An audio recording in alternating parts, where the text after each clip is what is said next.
Welcome, listeners, to Kyle and Cody's Called CinemaCast. I'm Kyle. I'm Cody. And this episode, like this movie, is brought to you by Moosehead Lager. Union made. There's not really a logo on the bottle.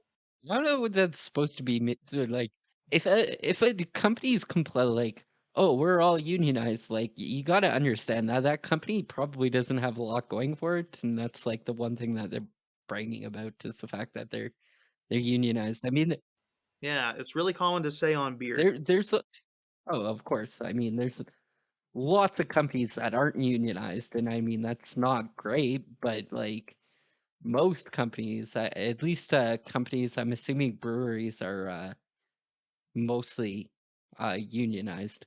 I think they're just from that age where unions were But sort of big, like, right? Because they would have reestablished themselves in, like, the 30s when a lot of union stuff was getting big. Oh, wait, there is a logo on the bottle.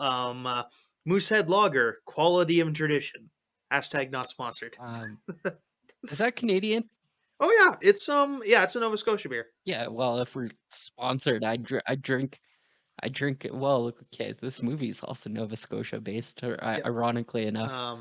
I was No, gonna say sorry. that, like, Moosehead Breweries is New Brunswick based. Sorry, my fault. Although my okay. bottle, no, never mind. Yep, New Brunswick, St. John, New Brunswick. I happen to have one in the house, so I was like, I'll take it out.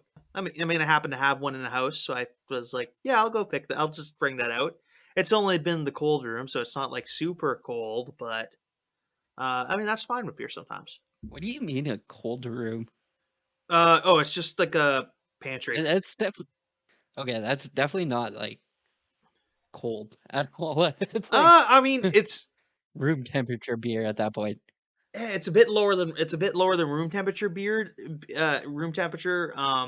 It would be colder, but we took a little bit of time getting some audio stuff sorted out. But no, it's also like on the far end of the house, and there's no like heaters over there, so it's also the thin walls. It's right against the outside, so it's sort of Sounds it's a like bit colder. farm cold. Yeah, I mean Yeah.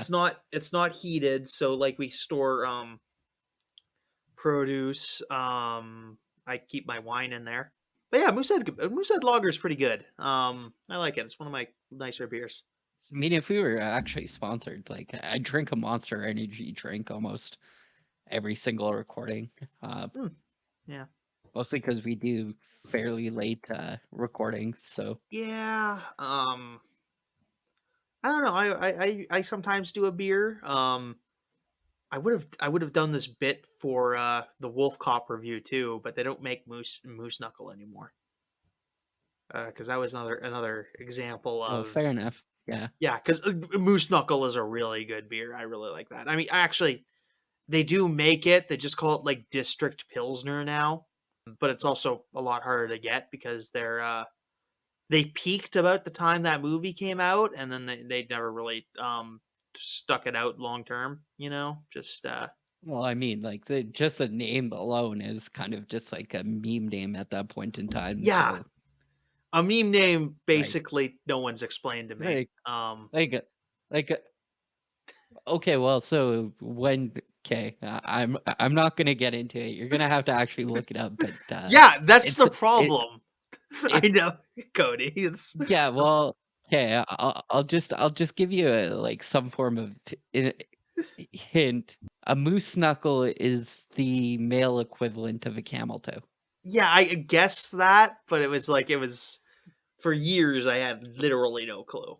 I don't want to get into like the real like technical explanation Yeah, on the no, podcast I because I get mean I get that it. can Yeah, get kind of fair enough. graphic. Yeah, no, So yeah, no. You'll have to be censored to haul shit like this movie was.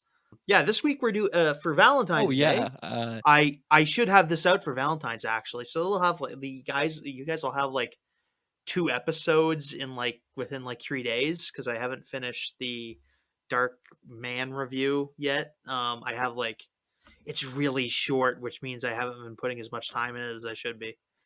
It's like, oh yeah, it won't take me long to finish, which means I don't spend time finishing it. fair Definitely enough. finish that tomorrow.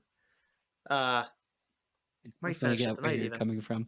Yeah, but yeah, we're doing My Bloody Valentine for Valentine's Day, which one of the great Canadian slasher films. Nice, good, wholesome Canadian entertainment, paid for by the taxpayer in Well, part, my thought process not is like entirely. Yeah. we don't we don't normally do something for Valentine's Day. I don't think we've done anything for No, Valentine's Day, and I was like, well, no, we have. we can We've go frequently like like we did. Me and Victoria have we? did. Yeah, me and Victoria did. My big fat Greek wedding last year. We did True Or Romance, and now we're doing this. So we've done it at least. Yeah, and we've only had 3 years, so we've done one for every Valentine's Day. Actually, sort of. Yeah, it's one of the few holidays we've. Yeah, that and Christmas we've gotten, but it's more. We're more consistent on that than I am on the zombie episodes, the zombie stuff. So which is coming hopefully Fair enough. soon. It's just Curtis is very busy. So anyway, My Bloody Valentine, 1981 film, made in Nova Scotia. Uh, Film created in just about a year.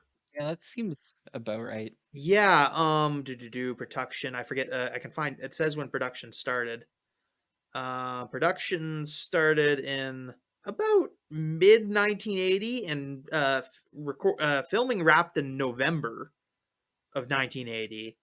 So it was a pretty tight shift to get this out to theaters. By this was released on for Valentine's Day weekend. Mhm. Released on February 11th in the USA. Did it did okay, but didn't make a lot of money. They really wanted this to be like the next Friday the 13th to some level. There was a lot of intentions for that.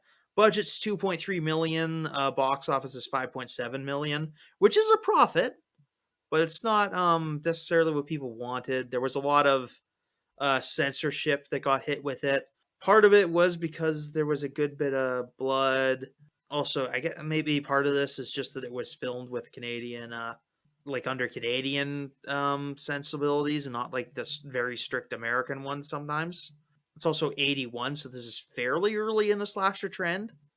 This is only 3 years after Halloween, which a lot of guys at the time, I think Siskel and Ebert gave this a bad review because they were like, oh yeah, it's the seventh Halloween ripoff. Which I mean, yeah, I guess not really. Another thing is this they kind of backed down on it because this basically nothing to do with anything, but it was just after John Lennon died, so that was a kind of a thing people cite. We got a quote from Detroit Free Press's Jack Matthews, who says it has a really good. Oh no, sorry, I'm misquoting this. Bruce Bailey for the for the Montreal of the Montreal Gazette noted that the film has a better than usual MPGP rating, murders per gallons of popcorn. So that's a thing. But I mean, part of this is just like the guys from the 80s were such like stuck up little assholes, frankly. They were just Oh, really, so yeah. actually, I was watching.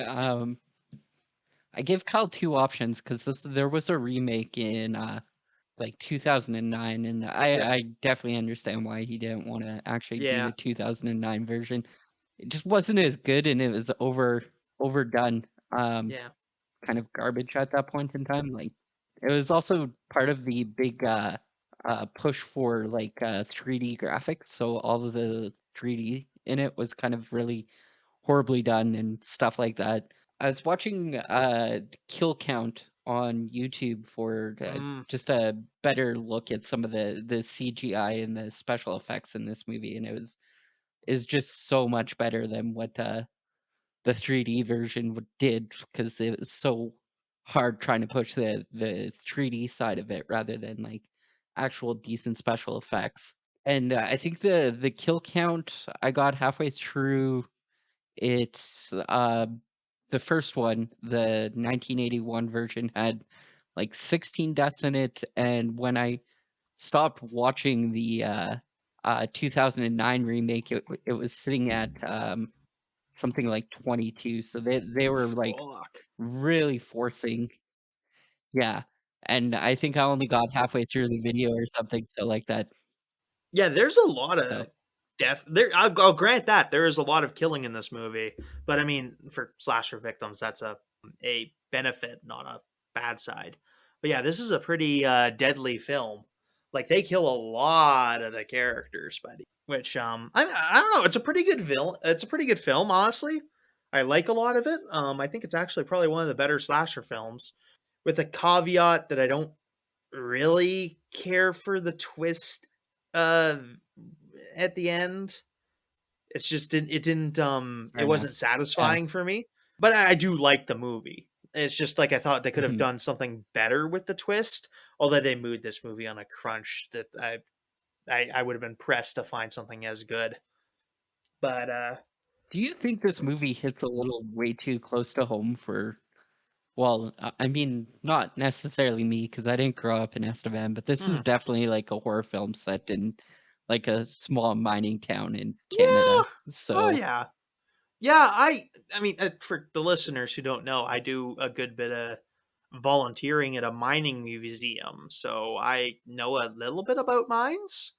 Um, so this is kind mm, of, I mean, yeah, I mean, this is actually a really good looking mine, even the part that's like supposedly like abandoned, but it's a really, I mean, not all mines look this safe. Although even this, yeah, this was filmed at the, Sydney mine. Hold on, I'll make sure that's correct. Yeah, Sydney Mines in Nova Scotia, um, which was um, which was closed down in 1975, which is true for a lot of these underground mines.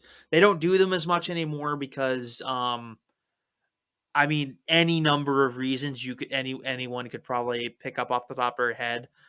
Strip mining technology is a lot better. These things get torn apart by stuff you have to do in order to make them safe. Like there's a lot of work that goes into it for not as much coal. It's just like strip mining's way easier in a lot of cases and less dangerous for the most part. I mean, you can make strip mining less dangerous, but I mean, strip mining can be dangerous, but not in like nearly the same way as like an underground mine experience uh, is. And notably, like one thing that's mentioned is that in the movie they mentioned that there's methane concerns inside the mine, which was a problem for the actual Sydney mine. Sorry, Princess Colliery mine is what it's called. In Sydney Mines is the town. But yeah, so there's an actual like real life methane issue in that mine. So like some actual they had to like do a bunch of work to like control their like how much light you can use in this place to prevent explosions and whatnot.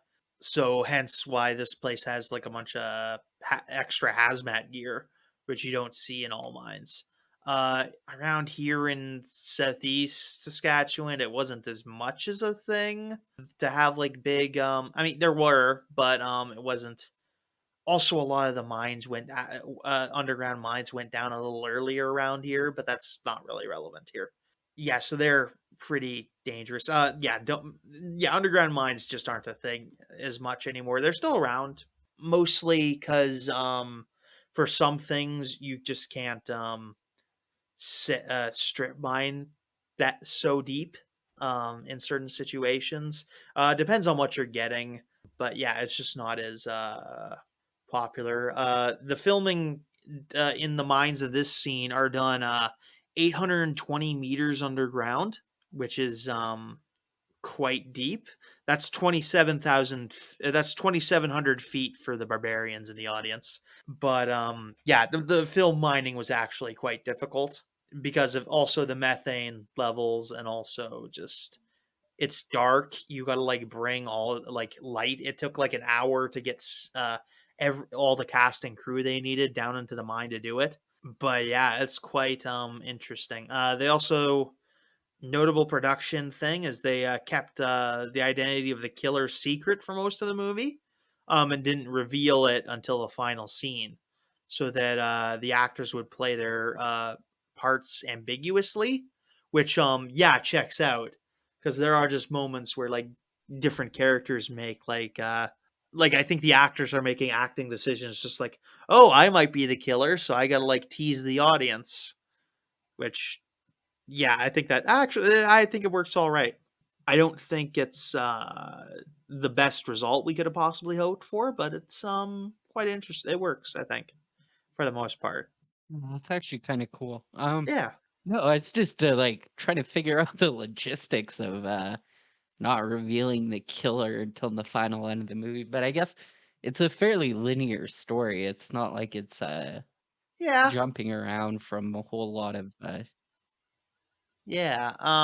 stuff like that. And the So, killer's in a suit the whole time, so you can just have a stuntman do that.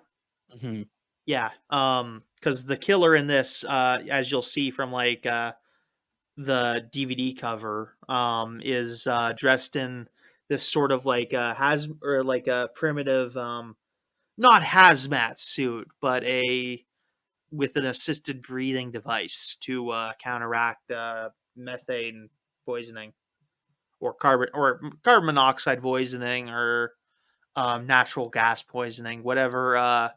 All these things that just happen when you're working a little under a kilometer under the Earth's surface. These are just kind of natural hazards that you have to deal with. The mine. I mean, it's obviously an authentic mine, so they use all the like authentic stuff that's lying around. They actually didn't. A lot of it apparently was intact when they started filming. They built like they actually had to like make some of it look a little rattier than it was because the mine owners wanted to leak. When they shut it down, they left the place in its best possible condition, considering. But yeah, the mine's pretty interesting. You get a little underground cable train, which are always neat to see. Little they're like you would hook up your mine carts to these metal cables and it would pull them out up to the surface that way. It's which is a pretty neat thing. I don't get to see those in motion much because you don't go into mines because they're quite dangerous. Don't go into mines, kids, especially not abandoned ones. They are not necessarily safe. Even back in the day, they weren't necessarily safe, especially depending on where you are. I would especially stay away from anything like a lot older.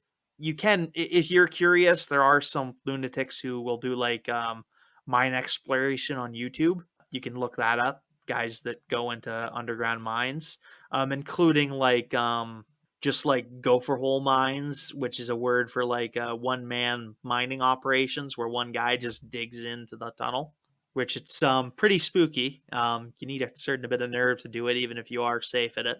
But no, I generally do not recommend it. people who like go spelunking in underground caves and stuff like that don't trust that either.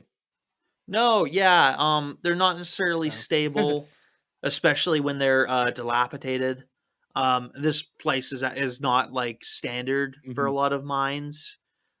This is actually probably the one of the safest ones you could possibly be in for something. It's only been out for yeah. 5 years at the time, so yeah, you see uses of mine tools like pickaxes. They use electronic headlamps. This is later days, so they don't have the lighted ones. Some of the I've seen a bunch of the older headlamps where you like light a match and to get them to stay lit, which is something having a little open flame on your head. Well, even So open a flame on your head in an area that has methane gas yeah, potentially, that like may that's yeah, which is the one. seems very Yeah, counterintuitive. yeah.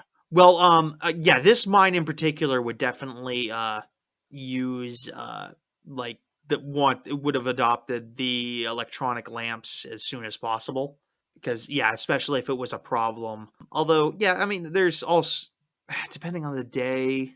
I don't know if this is in like definitely by the 80s you're not having or the 70s you're not having like it's not out of the question to have a bunch of guys with hazmat gear or like assisted breathing gear. But like really early on, that's probably a bit more of a problem where you just keep a few of those gas masks going at a time, so you could do like search and rescue in the worst case scenarios. But yeah, it's yeah, pretty interesting to see. If you want to get like an example of what the like a 1970s coal mine, yeah, this is probably a coal mine. You can get an example of it here. You also, oh yeah, and there's also like they demonstrate flooding in a mine, which is something that we don't think about enough. Mines flood like all the time. Water pumping is a big part of the process. But yeah, I think we'll get into it. I've had enough. We've done enough mine talk. The film opens to the mine, and we see a pair of people in the assisted breathing gear, walking through ducking through some collapsed beams. The two people in the gear end up getting into this side room, and one of the people in the gear starts taking their stuff off, revealing it to be a woman wearing only her lingerie. So that's a thing. So she starts stripping down. She tries to remove the other guy's mask, and he refuses to take them. He says, "No, leave the mask on, baby." And yeah, so she starts doing that, and eventually the guy just freaks out at the sight of this little heart tattoo that's on her boob, and he ends up stabbing her into a pickaxe that he put into the wall, murdering this random woman. First kill of the movie. Notably with this film, it's not as prone to using nudity as a lot of other films, as a lot of other 80s horror movies did, which is kind of good. This is probably the scene that most does the killing a naked woman trope in the movie. But yeah, it's Oh yeah, and like the 2009 remake goes way, way, way, way away from there. I think there's a woman naked for like 5 minutes during that movie, just like running away from the killer. So like completely naked, not even like partial nudity or. yeah, and I'm hardly accusing this movie of being sexless, but they just don't necessarily show it. And earlier cuts of this movie did also cut away from this a bit more. Later cuts have added more footage, so there's more gory scenes and whatnot. But this is the if you have an issue Should we with talk about that? yeah, I mean we Should we talked a talk little bit about that about it. now? Yeah, we can talk about that a little. Okay, well they had 9 minutes stripped away from this movie. So when Lionsgate put it out, they're like, we need to cut some of the graphics, graphic scenes out of this movie, and then in 2009 they released like an actual version of the movie, which is probably the copy that both of us seen, with 3 minutes of extra archive footage in it. So out of the 9 minutes, we got to see an extra 3 of those minutes. So I'm wondering what was like on the other 6 minutes of this, where they're like, well, this is way too much that we can't. Yeah. Even like in 2000, I think it was 2006, they re-put out the extra, or Hmm. 2007 or 2008 that they re-put out the extra archived Yeah. copy. So what was on those extra 9 minutes that they were like, we need Yeah. to keep this I away from the public still? Um, yeah, it I think it I don't know I yeah, again, I don't know. There's a lot of explanations for that it could have been. But yeah, this movie is I think some of the theatrical cuts at the time did a lot more shirking away from the gore, which I mean, I'll say it frankly, this isn't nearly as bad as a lot of other American slasher films. There's like a lot that are like far less respectful of its characters, and is less like respectful of the subject matter. I think this is a fair bit more sophisticated than a lot of those movies, but I think which is why I think this is well, one of the better how ones, does it honestly. How do you think it holds up to, I guess, the other Canadian holiday themed murder movies we watched on the podcast? Like, how do you think it holds up against like Black Christmas, even It's not in as good as terms Black. of Yeah, lack of? it's not as good as Black Christmas, Uh, in my opinion. I think that I don't think, but I think it is good, better than a lot of films. I prefer this to a lot of those or those 80s. Maybe say I prefer this to Halloween a bit. I mean, this film is also just it just feels less exploitative, which I'm not like shaming those movies for doing that necessarily. But I think this movie is being generally more respectful about that sort of thing. I find it feels weird because I don't want to like I'm not gonna dignify like the a lot of the 80s in 1980s era critiques of like the Friday the 13th and Nightmare on Elm Street stuff because a lot of that critique is just nonsense. But to the extent of what their critiques of those movies are true, this movie does less of that even while it does more of a kill count. And while like the kills aren't as necessarily as gruesome, that mean necessarily doesn't mean they're not what's the word? Cartoonish.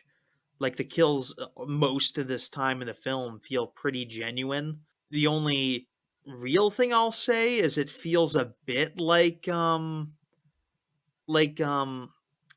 the killer kind of teleports around toward the end, especially like in the very end where they're in the mines. It just feels like he's just wherever the plot needs him to be.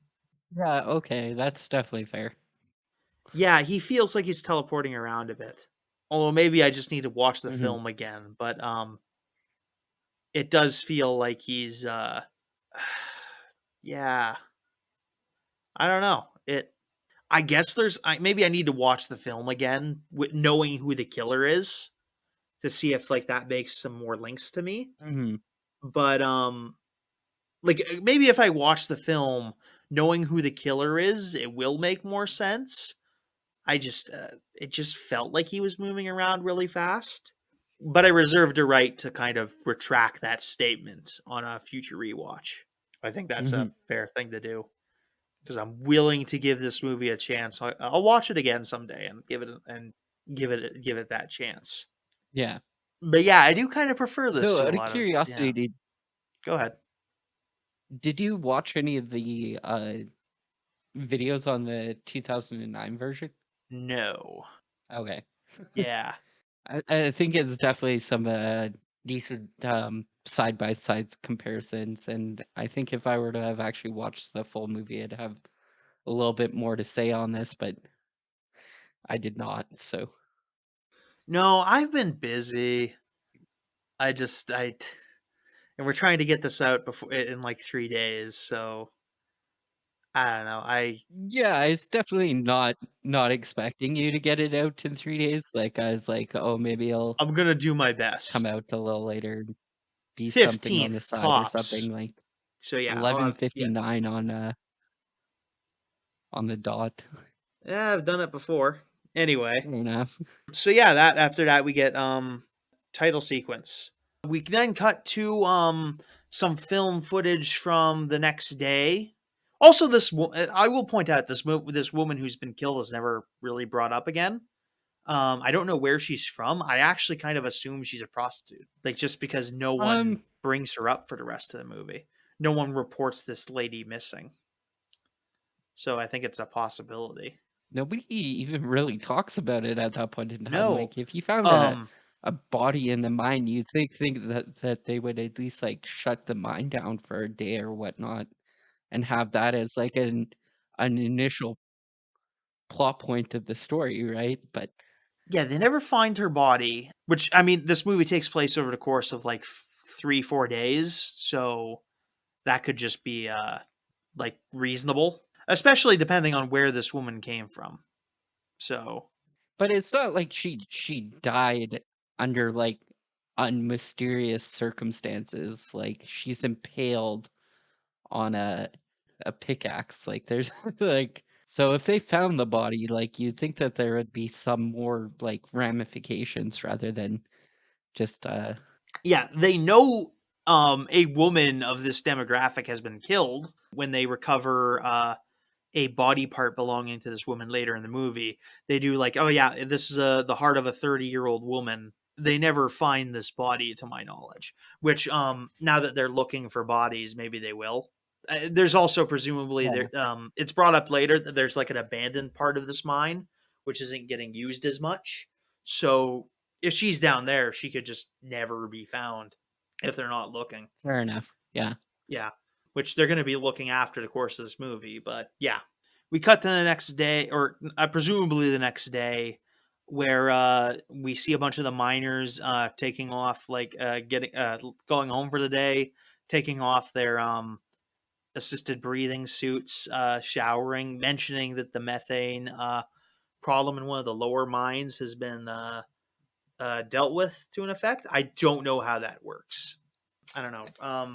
I don't Fair know how enough. you. Yeah, I don't know the science of like getting rid of methane in a mine. I don't know if you like fan it out or yeah, I don't know what the process is there. I'm not familiar with it. It's not something that is done as much in the mines in my area, so I can't say for sure. Um, but yeah, we see this. They are going to shower. They mention like some exposition for the movie that there's going to be a Saturday Valentine's Day dance on Saturday night. Valentine's is February the 14th, which means that the Friday in this movie is a Friday the 13th. Oh, that's kind So of cool. I didn't even think of that. no, I realized it toward the end because they start dating the days. I don't know if they say Friday the 13th at any of them, but it is a factor. Hold on, I'm gonna Google one more thing. Maybe a little note to its Yeah, predecessors there. yeah, yeah, to a point. I'm just going to Google what day was Valentine's Day on in 1981. Oh yeah, no, I found it. Because it's on the yeah, it is a Saturday in 19. It is yeah, this is the Valentine's Day in 1981 was on a Saturday. So yeah, that's Which another that's actually really cool because I yeah. think I was watching a YouTube Shorts video, and apparently Seth MacFarlane phoned up Neil deGrasse Tyson to do some research on his movie Ted, and apparently Ted is more accurate in terms of astrology than the Titanic was. Which I How mean, I so? guess it kind of has to be because I think well, he phoned up and he asked about what the sky looked like on the day that Ted's like Christmas wish was made. Oh, okay. I So kind of like, get where he's I don't going. know how much the sky plays a part in the Titanic. I don't think it's that big of a plot issue, but it's just interesting to know that like Seth MacFarlane went through the uh the research works to go into the movie Ted. Like Yeah, I mean it's a thing so you can do because we're actually like one of the things humanity is best at is astronomy. It is one of our strong points as a mhm, species actually. Like it is like you may not feel it, but it is something we are good at as a species. Not on average, but some of us are just really good at it. So you could actually like figure out where the stars were on that night with pretty good accuracy. Yeah, yeah. that's a thing you could definitely do. So, so some of the guys from the mine who are like young adults, I'm actually really impressed that this movie isn't about high schoolers like you'd think. Like when you hear the title "My Bloody Valentine," I just assumed it was a movie about high schoolers. Also, just because if this was any other horror movie, it would be about high schoolers. I mean, Yeah. that's sort of a thing I respect. I respect about a lot of the two grand masters of Canadian horror movies, this and Black Christmas, is that they just don't. go for the obvious sleaze. Like obviously this is also like pretty early on the trend, so how heavily those are set is another matter. But yeah, I kind of like that this is just like a slasher movie involving like adults. So yeah, a bunch of these our main characters are going to go to a the union hall, which is a thing. Sometimes unions will make good dance halls for the community, which is a thing. Which yeah, we don't know as much anymore because we don't have as many unions. But yeah, they used to unions would like buy like community centers essentially, just basic things, but enough that like you could hold a party in. Um, Yeah. yeah, this is a pretty common thing at union hall. So that yeah, they're gonna go there and set up for the Valentine's Day dance with a bunch of their girlfriends and wives. At this point, they get there. We see that everyone is holding a good old Moosehead lager, which is yeah, just great. I like just the ludicrous amount of Moosehead product placement.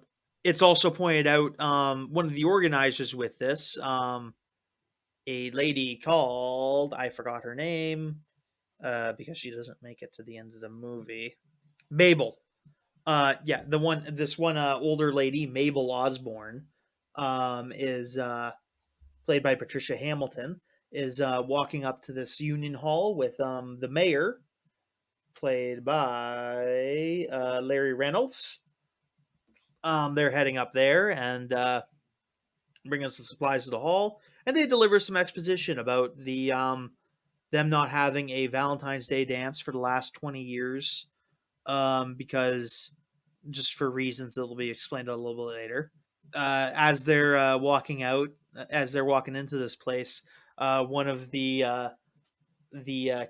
one of the lead characters walks like pops out of the building with a bunch of red goop on his face to scare them, which ends up being a thing. There's a few of these like dumb little jump scares, but they're not too offensive because they're quick and they don't make like a big deal of them. I don't find, yeah, they're not as offensive as jump scares can be. I think it depends on how hard you try a jump scare, or how long you draw it out. I think there's one more that gets drawn out that like really presses a line, but yeah, they check this out. They go to decorate. One of the characters, TJ, walks out walks out of the building because yeah, his dad, who is the mayor, is like there judging him, so he kind of walks out um, and goes to do something else. And also, TJ is our main character, but we don't see that as much just yet. The chief of police also shows up. Chief Jake Newby, played by Don Franks.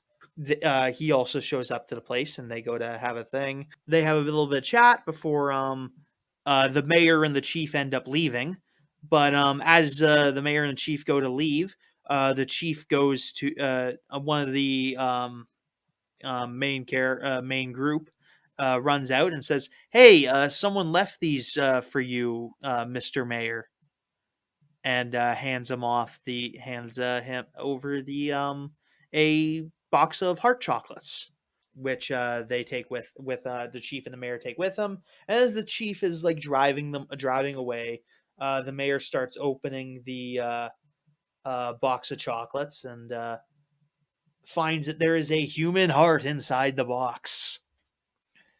Ooh, spooky. It's I mean, I guess the person's dead. I was gonna say that's probably quite the feat to try and get out a human heart from the chest cavity of a person. But I mean, I guess they could butcher it all they'd like, Oh yeah, without there being too much of an issue because the person's dead. So I mean, it's probably not as like you don't have to be an expert to yeah. I mean, typically you go underneath the rib cage and like maybe to keep it intact. Maybe yeah, it might be yeah, a little bit more hard than yeah. Under the rib this cage guy's is generally the way capable to of, but go. But just like cut right under the rib cage and like reach in and like loop, all the way in there, pull it out. You shouldn't be able to mistake a lung for a I'm heart. not Don't an worry. expert. I mean, that's all I know. I'm Not not an a surgeon. expert on That's how the Yeah, Aztecs but did like it. you work in the cattle industry, like, and you normally don't keep hearts, like you just throw them out, correct? I have no Like if idea. you're I'm not butchering yeah. a cow, I you yeah. don't. I don't know any of that. I'm not a butcher. I don't have butchery expertise. I Well, can't speak to it. you just sell the cows, then is what you're saying. Yeah, we just sell them. We just and other people do butchering. I know people I could ask. I know Enough. butchers, but yeah, I know several butchers and meat cutters, but yeah, I just don't know for myself. Assuming you guys don't do it, then most people wouldn't keep the heart. Probably not like a choice cut of meat. So Yeah, I don't know. It's a muscle, I guess. Anyway, the mayor sees the heart and is just like, "Oh no, not again, not again!" And then the police officer hits the sirens, and they go off to the police station to get this checked out. We get a little bit of a flashback to 20 years later, where a one of the that draws back to this occasion in which a miner named Harry Warden was him and five other guys, seven other guys working late. The two supervisors weren't paying attention, ended up causing an explosion that trapped Harry Warden and four other miners out under the cave. They didn't rescue him for 4 days, and Harry Warden ended up committing some cannibalism while he was down there. okay, so I just wanted to bring this up when they this came up. So obviously, this guy's like the whole reason why these guys were so distracted. They actually ended up leaving to go to Mhm. this Valentine's Day dance. That's why this guy really hates Valentine's Day. Yeah. But one of the things that I wanted to bring up was they did this so much better in the 1980s version than in the 2000 version, Mhm. because this guy was killing people so that he could survive due to cannibalism, right?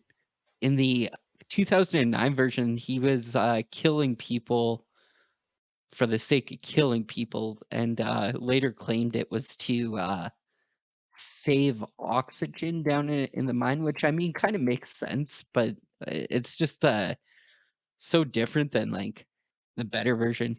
Was clearly the 1981 version of the story. And we actually get him see him like chomping down on like an arm later on in like one of the flashback scenes.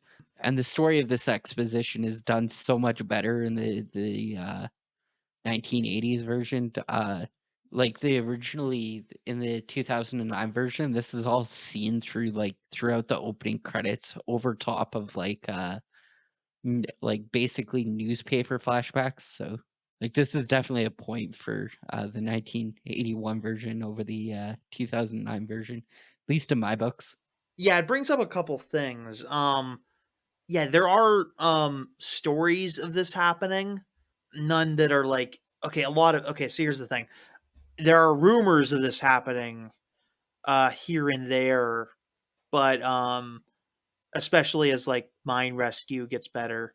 Some of it's probably attributable to urban legend, but there's also like if there is also like the suggestion that okay, if this happened, the newspaper people might just cover up that it happened, not because at that point like when you're in that scenario, it's like the person is so desperate they don't really want to like make it into a thing, and it'll like you don't necessarily kill the person. Like it's not necessarily the case that Harry in this scenario killed those people. They might have been dead already. And yeah, I don't as for the 2009 version, I don't know how much of an issue losing oxygen is. It's something you could maybe be worried about, but it's I don't know how much of a thing it is in mines as much. Depends on where you are, I suppose, but it's not necessarily as airtight as all that.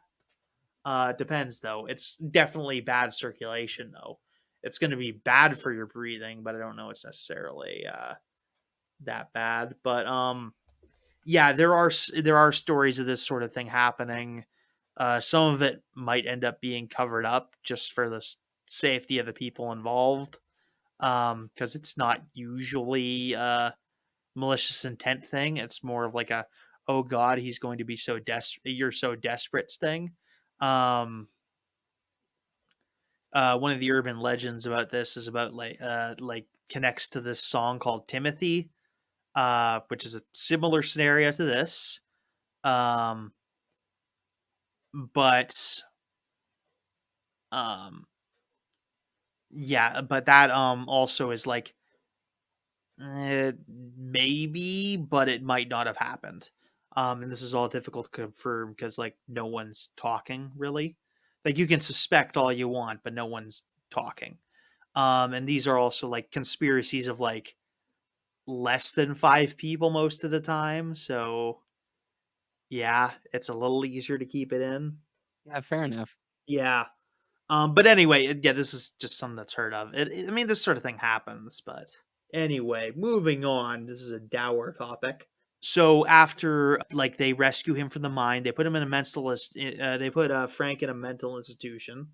Frank was his name, right? Harry, Harry. They put Harry in a mental institution, and he ends up breaking out to go kill those supervisors as like an act of revenge. understandably, yes. Yeah.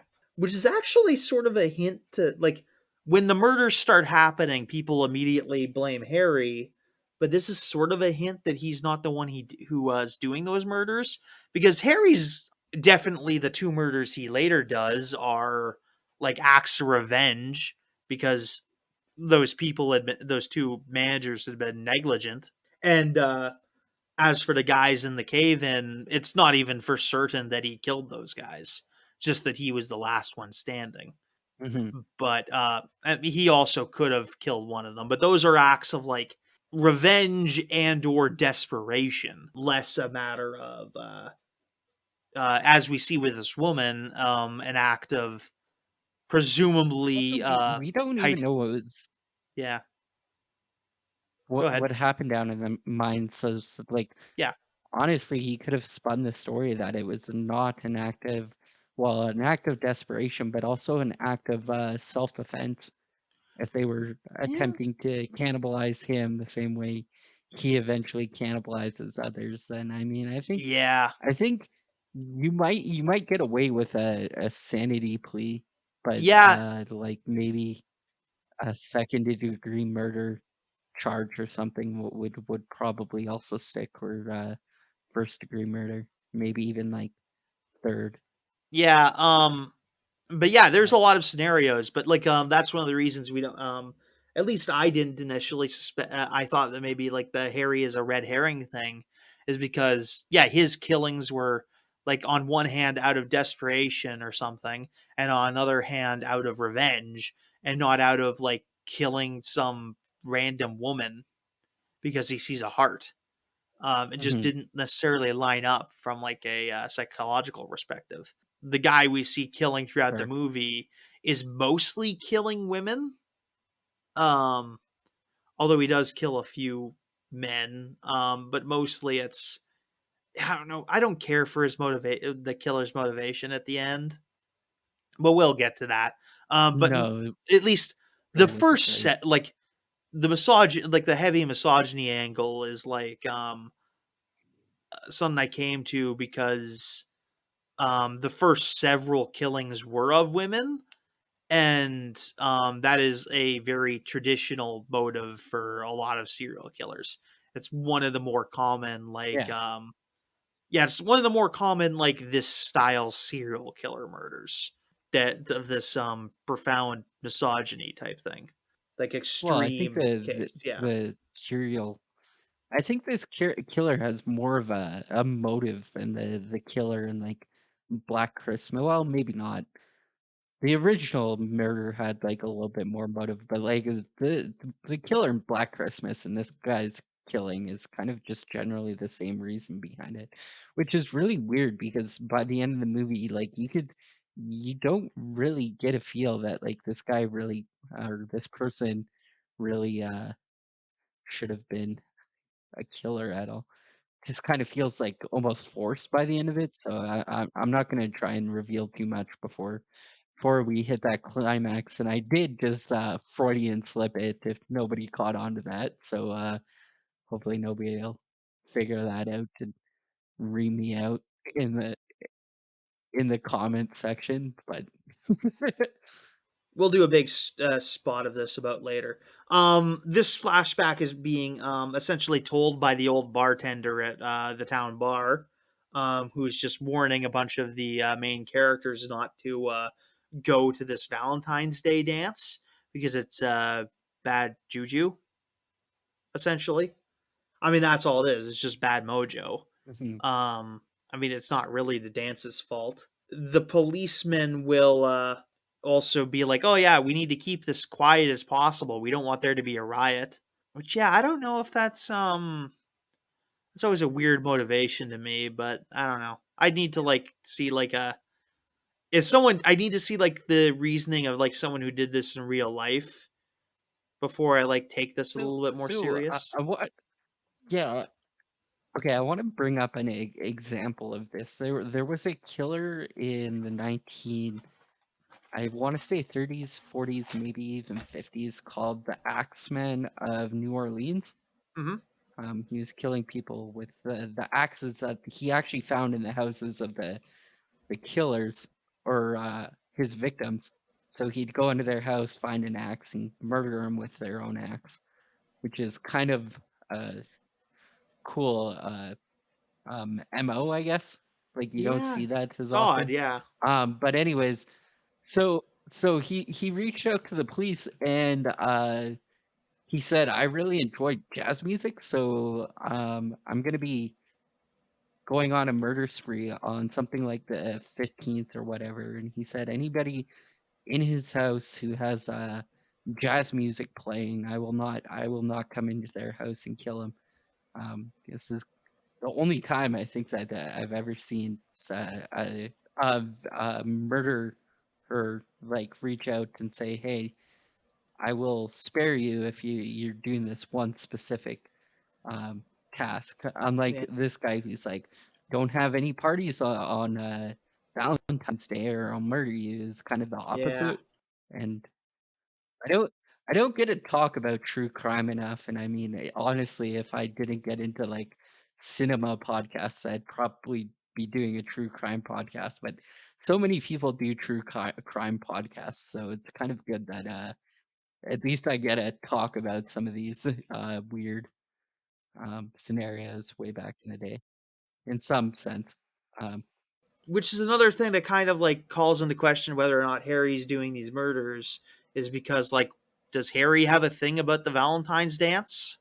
okay, so that's my other point that I'm trying to make. Like the guy brought up the fact that the whole problem with it was the manager's negligence because they wanted to go to this dance, so they were kind of rushing their jobs or they kind of abandoned their jobs. I can't even remember what it was. Yeah. But my point being is like that's not really even like part of the issue here. It's the fact that nobody was able to save him for 5 days. So is that Yeah. really like Valentine's Day's fault at that point in time that he had to resort to cannibalism because of Like I think like that that's like that's his whole Harry did kill the managers on the big day trigger on here. Valentine's Day, but I think that was more of like I could see him The doing that next as like year. yeah, the next year, which I could see as more of a Okay. like irony just cuz or like him making a point than anything. Mhm. I don't think he necessarily has a problem with the party itself. More of just he wanted to punish those two individuals. Because Harry only really it doesn't really yeah, it's a thing that didn't really add up, and you kind of get this, but a lot of the community is really spooked by Harry for honestly reasonable reasons. Although, like, I think you brought it up earlier. The idea around urban myths probably play like a very very big part in a lot of this because I think with some of the implications throughout the movie is that like Harry rather escaped the mental institution or these people are so old timey that they're like it's Harry's ghost coming back to revenge get revenge on this small town for like type ordeal, and they definitely play into the idea that the potentially it's Harry's ghost, but also they play into the idea really heavily that it's actually Carrie who's rather escaped or left this mental institution. And maybe it is, maybe it's not. It's definitely not. I don't know how to say that. But yeah, like I just don't believe it. So Yeah. So yeah, we get a scene with them, scene with all the main cast in the bar. We see TJ, the main character, looking a bit sinister in the corner. Because this movie does do a lot of red herrings. Most of them somewhat like you got a few minutes where just like, yeah, is he? I don't know. Maybe we'll see, and you get vaguely convinced that they're not them later in the movie. And honestly, I think that it does that bit really well. My issue is with the killer reveal at the end is more of like I don't really buy his motivation as much, which is more the mhm. problem than them not setting him up properly. But TJ's looking all sulky in the background, and our female lead Sarah Mercer, played by Laurie Hollier, is goes to chat with him. We get their backstory. Apparently, TJ had like left out of the middle of nowhere and went out west to go find a job and like do his own thing, which didn't end up working out. So he ended up coming back home and is now working on the So mine. so that would be BC, correct? Out west from where Ah, they are, I guess. I mean, they're in Nova Scotia, so that could be anything from Ontario to Quebec or Okay, fair enough. yeah, like Also, there's I a lot of really West in this scenario. didn't realize this was a Canadian movie up until I actually ended up looking at the Wikipedia page. I thought these Oh were yeah, like really hardcore like Minnesotans no, because apparently the accents is very similar to like a Canadian accent. So the fact that like I heard the accent and went, huh, Minnesota over like, huh, Canadian is really kind of I wouldn't say telling on myself, but damn. yeah, these are Maritimers. Not too many people are local to the area, best I can tell. Yeah, we got a bunch of guys from like Quebec and Ontario and BC. They're from all over Canada, but it's not as much. Maybe Paul Kelman is from the area. He has the thickest accent, So but I'm yeah. not being crazy though. You definitely heard an accent. Oh yeah, from him definitely. He had the thickest one, but a lot of them are just from different places. Our lead actor is probably actually one of the least accomplished guys in this. But anyway, yeah, TJ had went out west to go make his own way. Didn't end up working, so he ended up coming back and working in the mine. And it turns out he just did this without saying anything to anyone. Largely because, as it's revealed later, that didn't work out too well. So he was just kind of ashamed, didn't want to send letters back. We cut back to the mayor and the police chief talking to a what's the word, coroner, and the coroner identifies Yeah. the heart as the heart of a 30-year-old woman, and they at this point they come to the conclusion that Harry Warden is back, and they don't want to confirm that, but they're going to have to essentially call the mental institution where Harry Warden was left and go see if he's still there or not because no one's really heard from him. But they're going to do that first thing in the morning. We get a scene of a first person thing where that's actually it turns out to be TJ doing the first person perspective, and he kind of sneaks up on this character Axel, who is Sarah's current girlfriend since TJ left. TJ hands Alex Axel a bottle of whiskey and is just like, so we have a problem. And Axel's just like, no, we don't.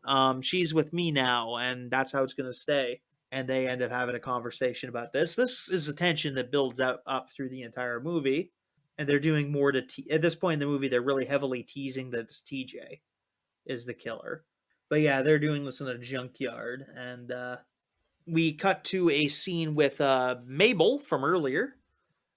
She is doing some laundry at a laundromat. I think she owns the laundromat, actually. It's her laundromat. And she ends up getting killed by the killer. Da, da, da, da, da, da, dum.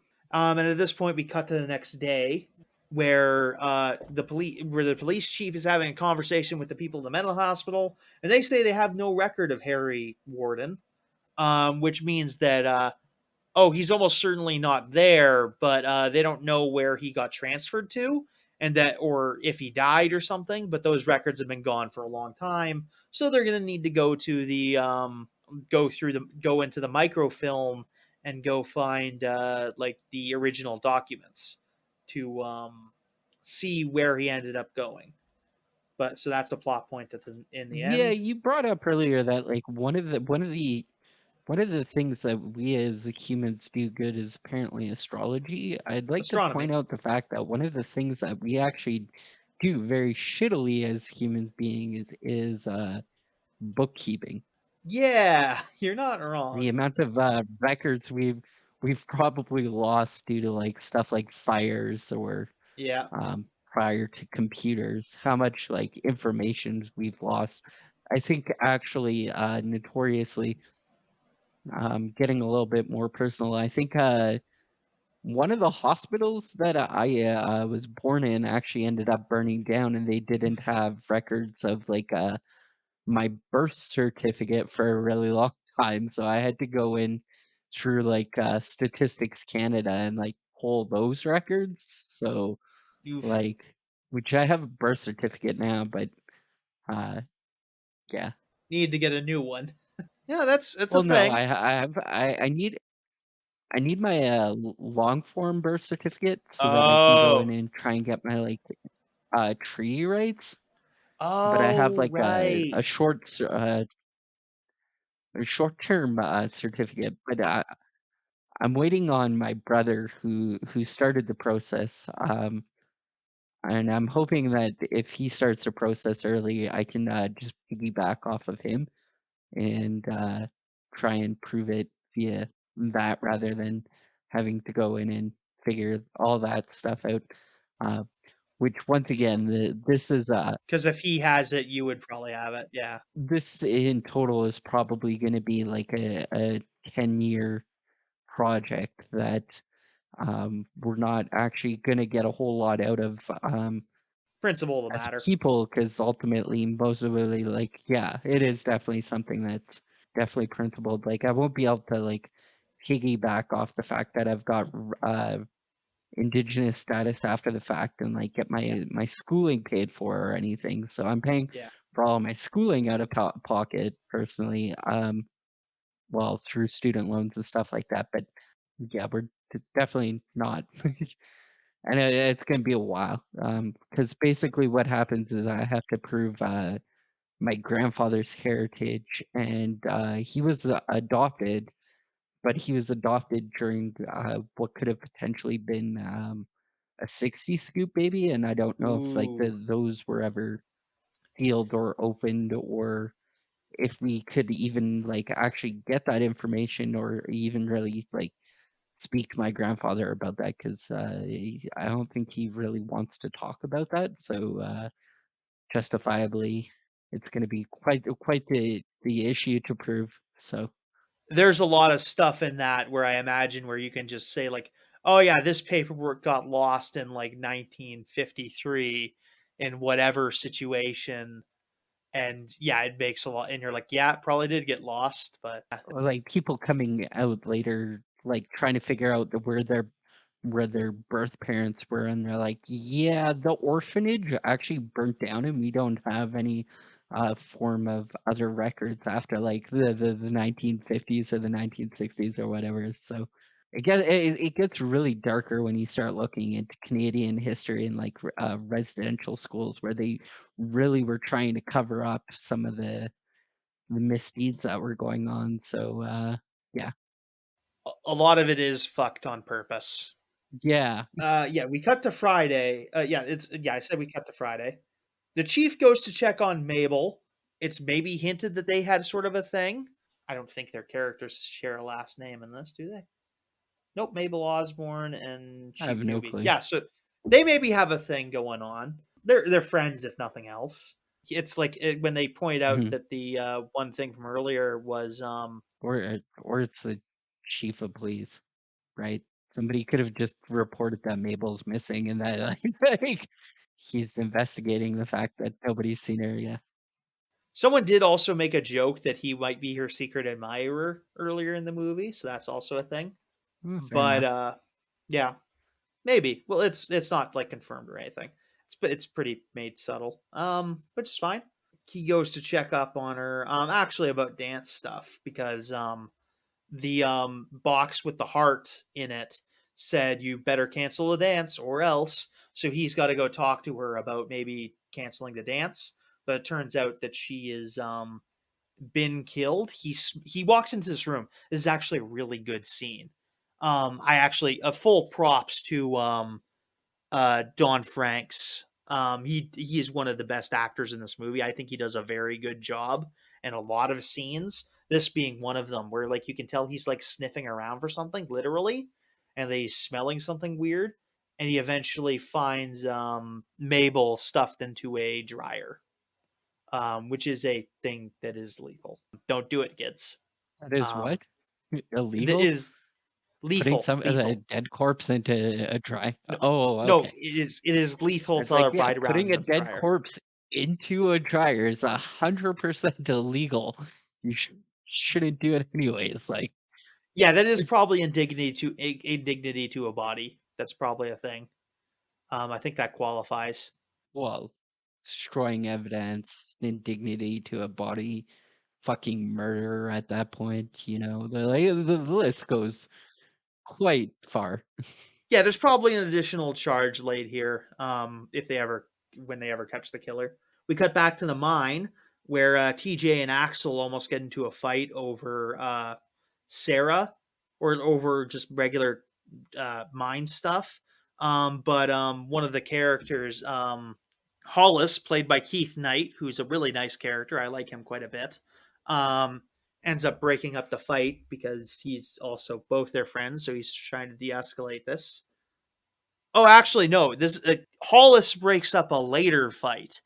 Their foreman breaks Mhm. up this fight. Sorry, this was that I got confused because there's multiple. There's like four different scenes where they almost come to blows. The mayor shows up to the crime scene for whatever reason, where Mabel has been murdered, and he's smoking there. I mean, granted, it can't make this place smell much worse, but yeah, this is a whole thing. Well, It's like, why are that's really not the point. Like, it's yeah, still a no, crime scene. Like, yeah, the 1980s, like so much evidence was probably destroyed by just like a group of like asshole cops that are like, I'm gonna sit here and smoke at this crime scene because again, check out some yeah. true crime podcasts. Probably some of them aren't that good. Mhm. There's And actually like silly levels of incompetence sometimes. No rubber gloves either in I've this made movie. so many comments before like first of all, I'm a smoker, so Yeah. that's a very different thing, but like I'm a smoker and I'm like, man, how did anybody in the fucking 80s like not get like eczema from like secondhand smoke and stuff like that? Because like you could smoke in restaurants, you could smoke in like To be um fair, some of them did. uh Probably. theaters and stuff like that, and like just smoking in vehicles, smoke like just basically everywhere. Like I'm almost 95% certain that there was probably teachers that were probably like lighting up in classrooms, but I don't know about that. Maybe. It's I mean it gets I think there is absolutely like a reduction there has been like a reduction in the amount of people who are getting that from that. So but I don't know, maybe, but Yeah. I'm sure some insufferable smokers right advocate will bring it up for me in the comments. Oh yeah. There's And I think Canada was actually very, very jumped on the bandwagon very early to implement like smoking bans within public places and stuff like that. So I mean, good on them for it.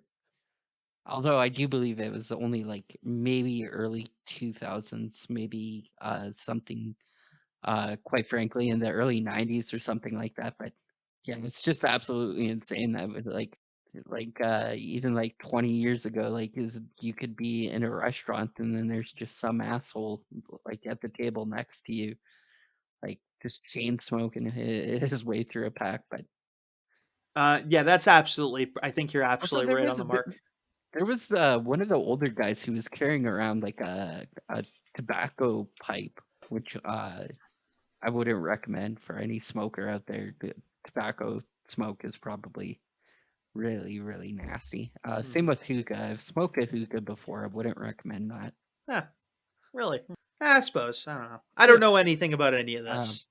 It all kinds of gets in yeah. my.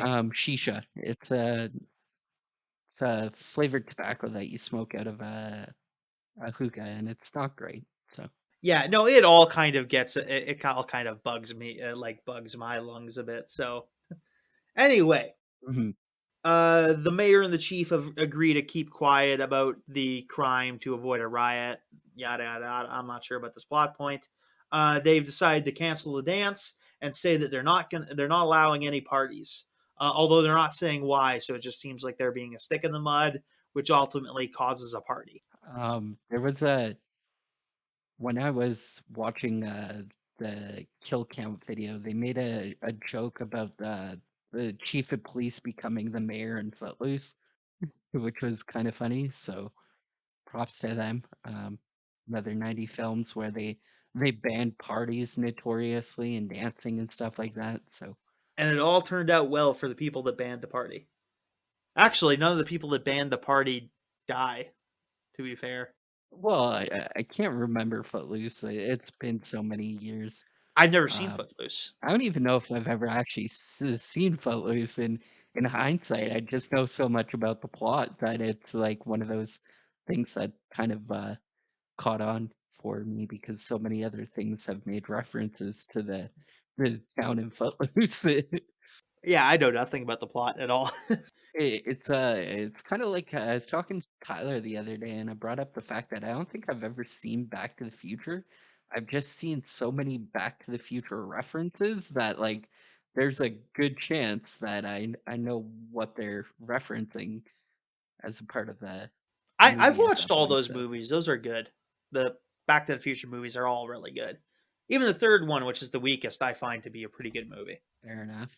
So TJ gets out of work sort of early and goes to find Kara and kind of just like gently shoves her in the car so they can go out to the lake.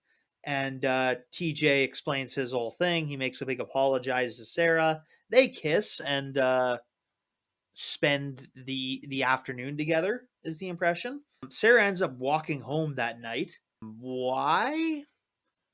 Although the explanation could be that she went home with TJ and she ended up walking out on him in the middle of the night, which is possible. That's a possible scenario here, but it's left out. I think that's the most plausible scenario, though. So Sarah's walking home at night. She hears a bunch of like stuff moving around. She's really nervous because she's a woman alone at night. But the chief of police finds her just outside of her house, I guess. He doesn't offer her a ride home, which is probably the I also assume the house she walks right to a house at the end of the scene, so I assume she's right there. So that's why he doesn't offer a ride, but still. The bartender who was telling the story about Harry Warden tells after telling the teens, the young adults, not to have a party. I mean, it's 1970s, so these guys aren't teenagers. They don't make teenagers work in the mine in the 1970s. That's more of a 1910s thing, 1920s thing, probably into 1930s. Well, even at that, like When you get into 1940s, you're into World War II, and yeah. even before that, it wasn't the teenagers working in the mines in the 1980 or the 1890s and stuff like that. It was all children. So Oh like yeah, no. Well, I don't 18 know nine. if this Yeah, is much better or not. no, no, yeah. I mean, that's not an omission. That's just the child labor stuff starts to get cracked down on in like 1900s. So in 1920s, it's more Mhm. teenagers, guys that are like 15 or whatever. So yeah, Fair enough. by 1940, more of them are going into like World War II instead, because that's And mildly more exciting. I'd like to And at least point out like to point out at least these guys are unionized because like non-union mine work is kind of absolute trash at that point. You're doing like hard back-breaking labor for like $4.50 like before they're like we should probably like demand better wages for all this dangerous work that we're actually doing.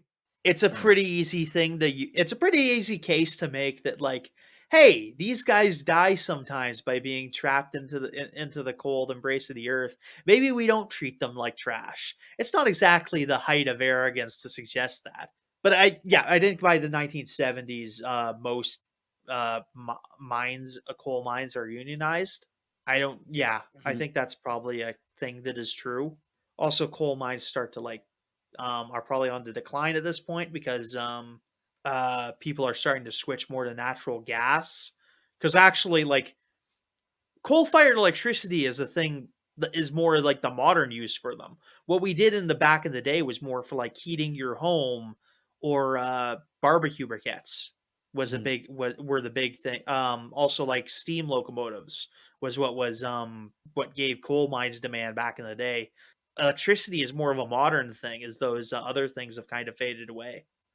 Which is maybe something that maybe is not maybe like I don't want to say this too badly, but maybe coal mines shouldn't have coal mines for the purpose of electricity shouldn't have been a thing because it was just sort of a thing we came Mhm. up with in the 70s. Yeah, The 70s and the 80s were like notoriously really bad for like just in general. I don't know how to explain that better. It's like the cocaine era of like doing things just kind of was probably not the best idea. Like, back to the subject. Hal, who was telling the other people not to go to hold a Valentine's Day party, decides to go to the mine where they've decided to have the Valentine's Day party because they can go there and they're not going to get bothered. So he breaks into the mine, snaps a uses a bolt cutter to like cut the bolt into the mine. Probably fairly illegal for what he's trying to do because he straight up just sets up a puppet in like a shipping container to spook a bunch of kids when they open the container. This yeah, doesn't he end up. tried to Yeah, Scooby Doo them away from the yeah, party. yeah. He was doing a Scooby Doo villain, and he goes to like he's really impressed with what he's done. And granted, and he's really impressed with what he's done that he just tries to like admires his work for a couple times. Which I mean, granted, it's a pretty clever little trick he's managed up. But when he tries it for the last time, the killer jumps out and kills him, leaving Hal's truck behind, and also leaving that broken lock out there, which they notice a little bit later. And TJ notices a little bit later when they eventually show up, and he's just like, "Hey guys, who bolt cuttered the lock onto the mine? I have a key to let you guys in. Also, move your car around so people can't see you from the road." Also, like I would like to talk about the special effects on this kill because I'm pretty sure it was like this is the one where the buddy gets stabbed like through the neck and out the eye, correct? Oh, I can't remember. Anyways, it was Yeah, a fairly decent kill, and like I don't think that we really talk about some of the special effects. I think they tried to recreate this in the 2009 version, but it was all CGI and it looked like absolute ass because of that. So like at least this had some like fairly decent special effects around it that um I mean they're 1980s horror genre special effects, but like yeah, it's somewhat believable, I guess, that this guy's eye popped out from a pickaxe being drove into his skull. So, they look good for the time. And part of that is they don't try to make them cartoony. They don't try to go over the top with any of the kills. They're just like naturally gory. So it turns out pretty well, I think. mhm. I'd also like to like talk about that. I think this was another one of the scenes that was reproduced back into the original film. So I watched this at like 480 pixels because I've got the high definition version, quote unquote high definition version of this film. And if you pay attention, all the other scenes that were actually re-added into the high definition version actually really badly drop quality apparently. Like you can Hmm. definitely tell that what's been re-added and what's vanilla in the original Hmm. high definition version from the original film. So this scene, and I think the finding of the body in the dryer were not in the original theatrical version of the film. So that's kind of interesting to kind of see where they draw the lines on the censorships, like where what they could get away with, I guess, in the early 1980s for violence and gore in film is kind of interesting. So. Yeah. Okay. Uh, Next thing. We cut to Saturday because it's now Saturday night. The party starts. Mhm. The chief get We cut to the chief, and he receives another Valentine's box, which he just nervously stares at with like, uh, and he like asks for the room and like gets his deputy to like go into the other room as he opens this box, and it's just like turns out to be actual chocolates, but they're from Mabel, so he has a little bit of a somber moment there. Yeah, that's actually like a pretty chill, like a kind of a would be a pretty sad moment. So that's I kind of like that scene. Turns out all right. Um, Mhm. we cut back to the party. TJ, yeah, this is where TJ finds some signs of Hal's excursion. Um, we get some scenes with the back room. They're boiling some hot dogs in the mine hall like break room kitchen because they're having this in like a break room at the mine above ground. And they're like making hot dogs there. One of the main cast of the movie is like going to get one up, and is then snuck up on from behind and gets his face shoved into the hot dog water, boiling him alive. And then he gets shoved into a fridge. Which i which is really upsetting to learn as Yeah. you are eating your hot dog dinner at, I don't know, 5 o'clock this afternoon, that this is how somebody Oh. dies. Oh, Um, were you? yeah. You poor Yeah, man. totally. Yeah. Aw. Yeah, I decided to head off to the tower tonight because they do, like a double dog, like hot dog. This one at least is charboiled, but yeah, definitely not something you want to sit there and figure out. Also, a little bit later, we do get a scene where some of the girls are like scooping more hot dogs out of this water. So, yeah, there's the implication that someone ate Mhm. a hot dog that was in this thing.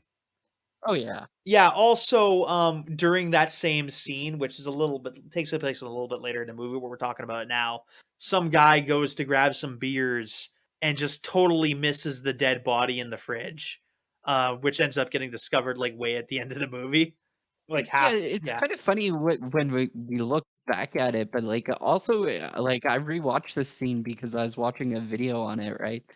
And so like if you actually watch the scene, everybody's talking to this guy while he's doing this. So everybody's looking at him. The fact that this guy misses the body isn't or the head isn't honestly like too much, but like everybody missing it is kind of like because they were all looking at him, you'd think at least somebody would see the corpse at that point. Also, like, yeah, this guy took the head and the heart because they find the heart in the hot dog water, but it's never actually explained what happens to the body. Like, where's the body at this point? Well, the body's in the fridge. Oh, I just thought it was the head that was in the fridge, not Nope, an I think it's the actual whole whole body. body. Yeah, because I that's a didn't think big the fridge. whole that would fit in the Yeah. fridge. It's a Okay, fair big enough. commercial Maybe. fridge. Yeah. Yeah, there's also the fact Okay. that, like, they pull the heart out of this, and they're just like, "Oh, what the heck is that?" Because it's kind of discolored by the boiling water. I hope no one ate from that Mhm. in universe. I realize no one ate from it because it's a movie, but, I didn't like that.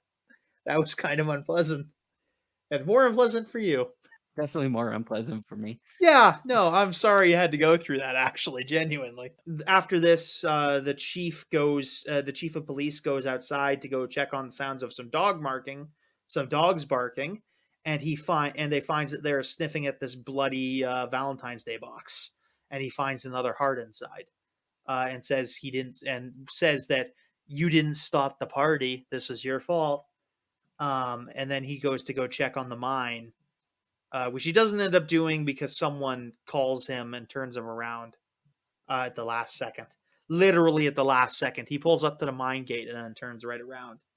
We cut back to the party. Axel is getting a little too grabby with Sarah. TJ kind of like taunts him about tries to like intervene at this point because implying that he and Sarah had like shared an evening together.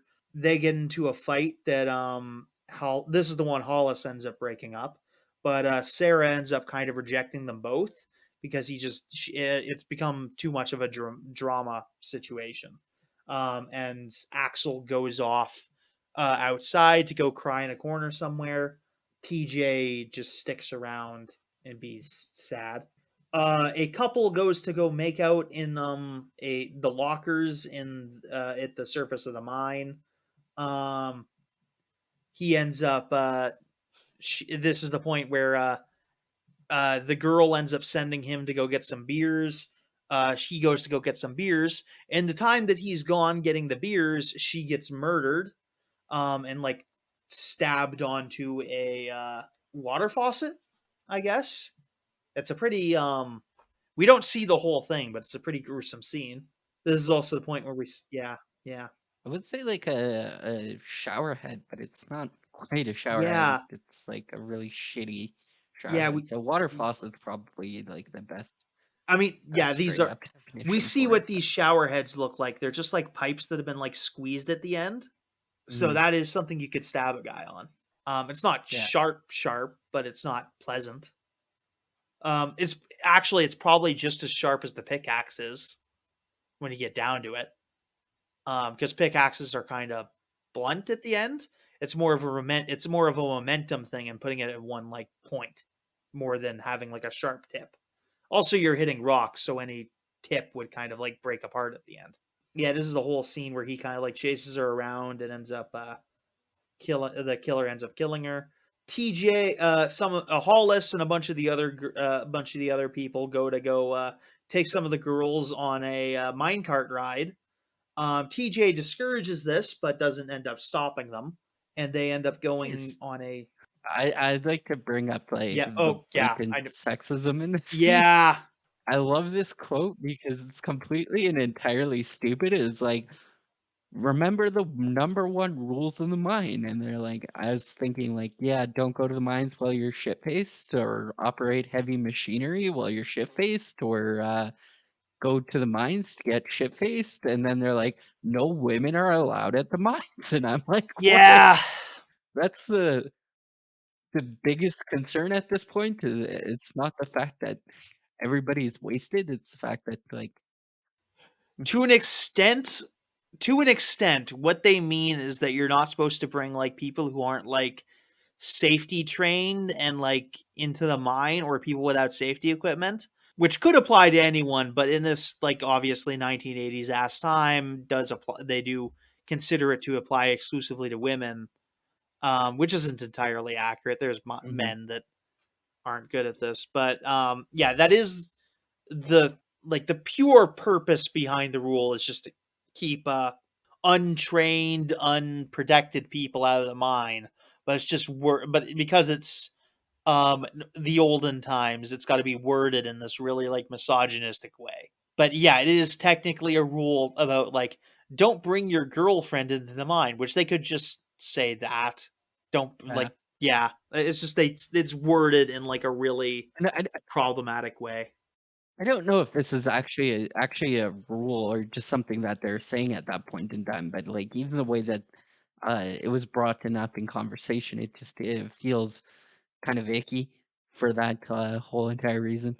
And the fact that there's like obviously so many other reasons that you shouldn't be going to the mine right now. They're like, yeah, the only reason we shouldn't be going to the mine right now is because there's women involved, like type ordeals. So, It's the 40s. Even when they have a good reason for something, they phrase it in a way that makes it a bad reason. oh, okay, Yeah, yeah.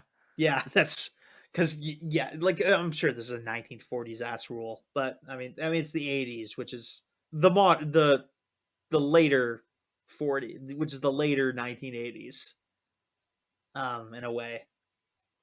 Which is also another thing that's probably not fairly accurate. There's probably female minors at that point in time, correct? Maybe not, but Some I don't think there's a reason you can't do it.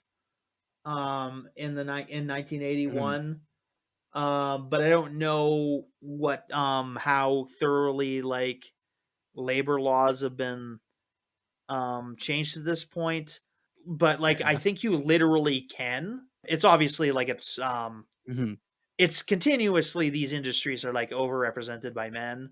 Part of that is just because some women don't want to do it. Also, there's a bit of sex. They found like a bit of sexism in this industry. Believe it or not, there are just occasional cases you hear where just like someone's just been like, "Yeah, no, I'm not going to hire any women," just for like really sexist reasons. It's a thing more than we probably think. It appears because like people that own these sort of operations are famous. I mean, yeah, are famously like not the best. Especially like I think it's the example I'm thinking of recently is actually oil field work where like they found like a guy was just like refusing all female applicants for like really 1940s reasons.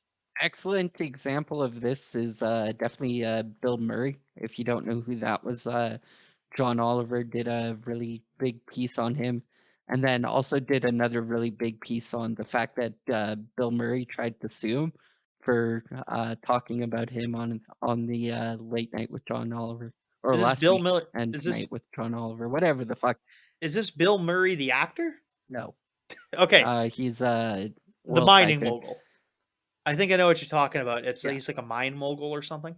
He owns, I think, I wanna say, nickel mines, maybe, in, United States. He has a really weird, like, relationship with, Donald Trump Yeah, I think I've because seen the Donald Trump episode. was Yeah. trying to force the,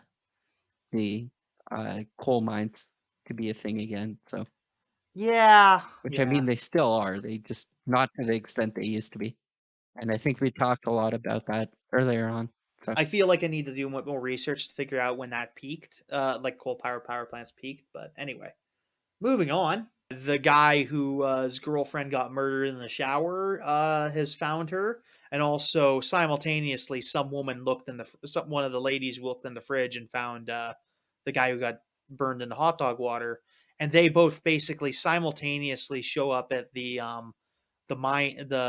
break room and have and essentially confess mention that these two people have been killed. And at this point they're just like, oh god, Harry's back, and then evacuate everyone from the mine and start calling the police. The phone line has been cut, so TJ shoos everyone else away and then grabs Axel, who shows up just now, comes back from his cry, and just says, "Hey, we need to go into mine to go get Hollis and the girls out." As we're going into the mine, Hollis and the girls are about to quit, but there was a couple that wandered off to go make out in a mine shaft somewhere. TJ ends up getting back in with this crew, these two, or TJ ends up finding Hollis and the girls, and goes and then grabs Hollis to go find the couple that went to go make out, Mike and Harriet. And Hollis finds the both of them impaled with a mining drill, which is it's basically an auger. but like a drill, like a hand auger, but a drill. It's a thing. Use it to like drill holes for dynamite or blasting powder, I suppose, is what you normally use. Dynamite's not as necessarily common, although it looks a lot the same.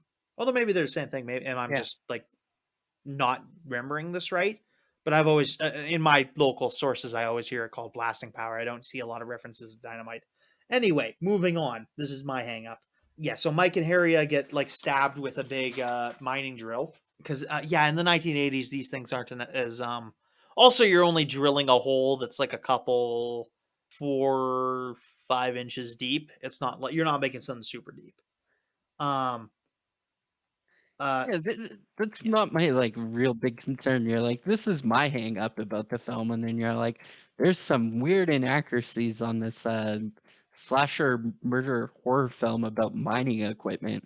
Oh, that's Like not my about yeah. hang ups are like, why didn't the chief of police like enact martial law at this point in time and like impose a curfew when there's like copious amounts of murder going on? Also, why didn't these young adults just go fuck at their own house? Because they clearly should be able to afford one, Yeah. considering they all work at a fucking mine. Like, and they're like, we're horny teenagers and need to go down deep into the mines to have sex. Like, it's Again, not. all the more reason it's surprising these people aren't actually teenagers. I mean, these people are supposed to be like in their early 20s, so that's not much better. It's like, how are you getting murdered at this point in time? And you're Yeah. like, also, if you're gonna like practice safe sex, please don't go down into like a mine to have sex, like, Yeah. or the woods, or Condoms don't protect you from mine summer collapses. camp cabins, like, just- or like murder at this point in time. Like, so I don't Also, know. not really an inaccuracy. I just got carried away. It's like, oh yeah, this is a mining drill. I've seen one of these. I have one of these in the museum. It's fun. Uh, anyway, um, uh, Harry ends up the killer. Sorry, I called him Harry, even though he's probably not Harry. Uh, the killer ends up shooting Hollis with a nail gun. Hollis ends up running away from this attack, but ends up collapsing right in front of the girls, including one of them, whom is his girlfriend. Um, it's kind of interesting that the heavy set character has a girlfriend. In any other slasher movie, this guy would be like a butt of a lot of jokes, but he's actually kind of like a neat guy. I bet you if this film included Hollis again today, that it would have been very different. I think the remake might have had Hollis, but I don't think he had the same physical description as they give him in this movie. So it's kind of interesting to see that they tried to diverge away from their original in some sense, but also just in that small area. That's about it. Like, how many of these kills are very similar to other kills? A continual like reminder of why some of these early Canadian slasher films ended up being so refreshing. They're just like slightly more tasteful than the American ones. It's weird. Sure. It doesn't take much. Anyway, Axel ends up finding them, finding the girls, and ends up trying to get them out of there. The remaining guy that was with them, Harold, I think, is his name. He ends up running off after Hollis ends up getting killed. So Axel goes to go escort them out of the mine. Axel ends up hearing someone coming from the other mine shaft that's just above them. So he shuts off his lights, grabs a mine shaft post, like a 4x4, and uses it to smack the guy coming down the hall. Turns out it's just TJ. And yeah, so at this point, they touch base. They get both their informations. They agree that they need to get out of here to go get help. They go to the mind elevator and find that it is the controls have been torn out. Probably in real life too. I imagine this thing would have been recovered for other shit because we never actually see Mhm. this mine elevator working. We only see them going up the mine carts. Which, yeah, I don't know. Actually, I'm pretty sure the mine elevator is just not working, which could entirely be true. You'd think if there was like some level of like salvaging that these would have been like one of the first couple pieces of equipment that are getting salvaged is like the mine carts and the track that these mine carts are on would have been like more high priority Um, than like the I think there's a lot more elevators that need spare parts than the minecart, like the minecart train. fair enough. Minecart train's very much a simpler machine. So Hmm. there's a lot of like elevators like this that probably need replacement parts, though. Yeah. You were saying earlier that they were getting like away from like minecart machines and stuff like that, but I don't know if that's like really later on in the whole entire mining practices or like really early on in the mining practices. So Yeah.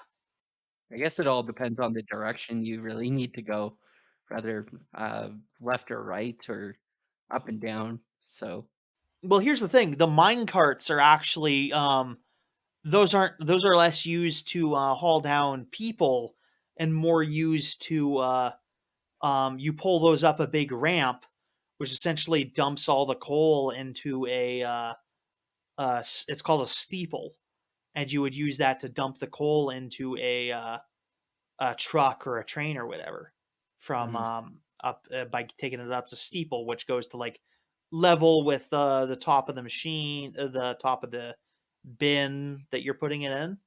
So that's yeah, more to like lower equipment or haul up coal, because coal is a lot heavier than people.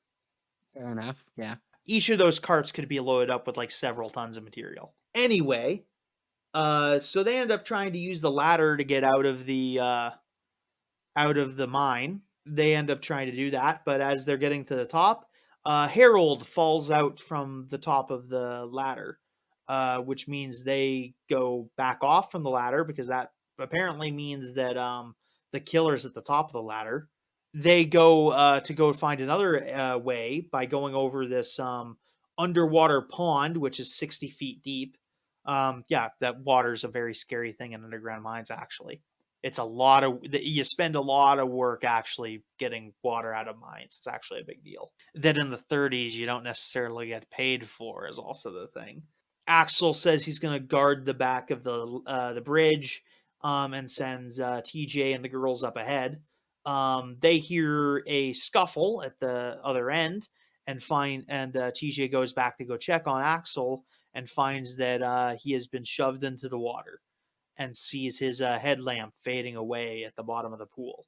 And he just assumes Axel is dead. Then they go ahead a bit more. TJ gets into a scuffle with the killer after this, and it apparently seems like he's died for a little bit. And just leaving the two girls, Sarah and what's her name? Sarah and For Patty, whatever. played by Okay. Cynthia Dale, I think. Okay, that's not too far Yeah, off. I think it's I Patty. was gonna say Dorothy for whatever reason. Like that just seemed like an old Could timey also name that that worked for me, but I don't I don't know. see yeah, I don't see a Dorothy in the cast list, so I'm going with Patty. Fair enough. So Patty and Sarah end up going running away, only to be cut off by axe by the killer. Patty gets stabbed by a pickaxe. She had also notably through this bit since she is Hollis's girlfriend, and she has been quite distraught through this whole thing. So she was making herself a bit of a liability. But yeah, after this, Sarah ends up running away. She ends up meeting up with TJ, who is apparently alive and has some, I guess it's actual blood, but it kind of really looks like ketchup, Yeah. strewed across the top of his head, the side of his head, because he took a hit to the head at some point. Yeah, I just thought the blood looked really ketchupy in this scene for whatever reason. On him anyway. The blood on Sarah looks all right. She had had some blood splatter on her from when Harold had been dropped from the ceiling. I don't know if it's just that I've seen enough horror movies that like blood really doesn't look like blood to me because I know what like special effects blood looks like. So So TJ and Sarah get to the mine cart to get pulled up. The mine carts to get pulled up. The police have arrived at the mine at this point and are going into the mine to go find people. One of the guys fleeing the mine had gone to found the chief of police and told him what's up. So they're going into the mine to go rescue some people. In the meantime, however, TJ and the killer have their final battle. Him fighting with a big shovel and the killer fighting with a pickaxe. They end up knocking each other off the minecart. Sarah jumps off to go help him. They duck into a side passage to get away from the killer after a bit. Um, the killer ends up lodging his pickaxe too deep into a wall and has to resort to having a knife. After a bit more scuffling, Sarah manages to pull the mask off the killer, revealing it to be Axel, which checks out story wise, I think. It does kind of explain what had happened with the body falling from the roof, like Harry, I mean, with Harold, I mean. But that kind of explains that. It doesn't really explain how he got it. Yeah, it doesn't explain how he got ahead of um, Sarah and what's her name earlier though. So I don't know if for sure that this makes entirely sense. Yeah, as you said earlier, it's something that I would have to do probably a rewatch to fully uh, get a better understanding of the like semantics of this whole entire operation here. Because I mean, if it works out, it works out. But if it doesn't, it's kind of a glaring plot hole at that point in time because it's just like this shouldn't have been able to happen. But maybe I'm misjudging Axel's ability to travel around the mines. Yeah, I buy it as a twist. I don't know that this logistically works out necessarily. But I buy that like he is capable of doing this to a certain extent. Hmm.